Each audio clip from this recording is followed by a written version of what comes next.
So mga lods, baka hindi nyo Yung kasama. Ayan, upi yan tawag. Ayan, kain po yan, mas masarap po yan. Yung mga ugat niya. ay yung ano, yung pinagano ko rin. Opo, masarap. May dilis ka, idol. Oo. Nakakatakan sa YouTube yan. Oo, oo. Masarap yan, may dilis. Kaso dapat marami kanyang gugulayin. Gata, no? O gagataan. Napakasarap yan. So ngayon mga katabang, dito kami ngayon sa Matara, kasama namin si Batang Mangyan. So nanghingi po kami ng pantanim na gabi dito po sa Matara.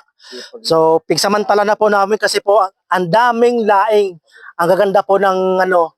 Oh, yan, tanong na po lahat. Napakaganda ng lugar at saka napaka-presko. So hingi po kami ng pantanim para po sa pang-charity po namin yan. Ibebenta po namin sa libon pag po yan naparami namin. Pang-charity po yan. Ayan po ay hindi po pang sarili.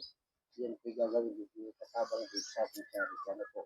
Padadamihin lang muna siyempre. Siyempre, pwede naman kayo kumili kay Idol kung marami na.